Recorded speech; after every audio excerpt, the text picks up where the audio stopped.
Sorcery fight popularly known as Jujutsu Kaisen साल 2020 की सबसे ज़्यादा पसंद की गई एनिमेज में नंबर 1 पे आएगा। आप डिबेट कर सकते हैं पर आप इस चीज़ से भाग नहीं सकते कि साल 2020 नए एनिमेज के लिए बहुत बुरी थी। टॉप 10 लिस्ट अगर कोई बनाए नए एनिमेज के लिए तो हर शो के लिए आप नहीं कह सकते कि ये परफेक्ट है या फिर नियरली परफेक्ट है। नियरली परफेक्ट से मेरा मतलब ये है गाइस कि लोग कुछ ना कुछ कमियां तो निकालेंगे ही, और साल 2020-2019 की तरह एक एनिमे सीज़न क्रिएट नहीं कर पाती। 2019 का नाम सुनते ही आप बोलोगे Vinland Saga, Doctor Stone, Demon Slayer, कागुया-सामा, प्रॉमिस नेवरलैंड, सील्ड हीरो और भी बहुत सारे एनिमेज। पर 2020 का नाम सुनते ही आप क्या बोलोगे? जुजुत्सु काइसेन, ग्रेट प्रिटेंडर, दोरोहिदोरो, तोनिकावा, टावर ऑफ गॉड या फिर गॉड ऑफ हाई स्कूल? उसके बाद आपको लिस्ट देखना पड़ेगा। अच्छा, डेकाडेंस भी आया था, मोरियार्टी द पेट्रियट भी आया था। तो जो एक एनिमे सीजन होता है ना गाइस, वो आपके ज़ुबानी रहती है और 10-15 नाम तो आपको याद ही रहते हैं। अच्छी बात ये है गाइस कि साल 2021 जो है वो अच्छा कमबैक करती है after a bad year for anime, वरना जुजुत्सु काइसेन का ही नाम आपको याद आता है जब साल 2020 की बात होती है नए एनिमेज के लिए। इसलिए कई लोग इसे ओवररेटेड भी कहते हैं because of the inspirations this anime has took from other animes. वैसे इंस्पिरेशंस तो सारे ही एनिमेज लेते हैं, चाहे वो ड्रैगन बॉल ही क्यों ना हो या फिर Legend of the Galactic Heroes ही क्यों ना हो, जिसे लोग बोलते हैं कि ये किसी से इंस्पिरेशंस नहीं लेती। वेल, इंस्पिरेशन सिर्फ मूवीज़, लाइट नॉवेल्स या फिर एनिमे से ही नहीं लिया जाता है, रियल लाइफ हिस्ट्री से भी लिया जाता है, आपके सराउंडिंग से भी लिया जाता है। It's just how you present it. But in the case of jujutsu Kaisen लोगों को प्रेजेंटेशन से कुछ मतलब नहीं है। हम नारुतो के फ़ैन हैं, हमें पसंद नहीं आया सो इट्स ओवररेटेड, जबकि सिर्फ इसका एक ही सीज़न आया है। लॉन्ग रनिंग एनिमेज के पास एडवांटेज होता है गाइस कि हम बाद में भी डिलीवर कर सकते हैं, पर नए एनिमेज को पहले एपिसोड से ही ऑडियंस को अट्रैक्ट करना पड़ता है और लोग ये बात समझते नहीं हैं।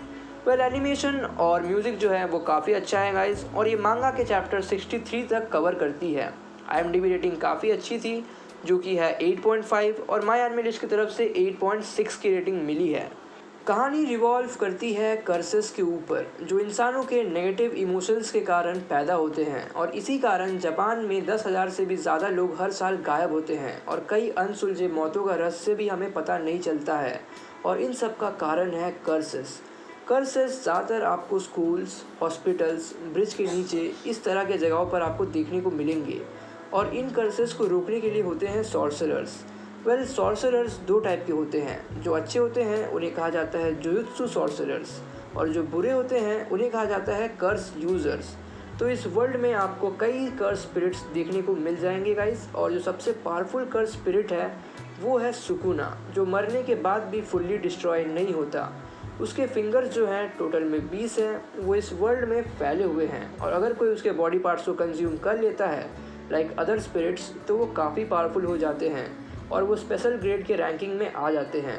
तो बात करते हैं अपने मेन कैरेक्टर की जो कि है यूजी इतादोरी। अगर आप सीरीज़ के हिसाब से चालू करोगे, वरना अगर आप मूवी देखोगे तो मेन कैरेक्टर आपके लिए फुशिगुरो हो जाएगा।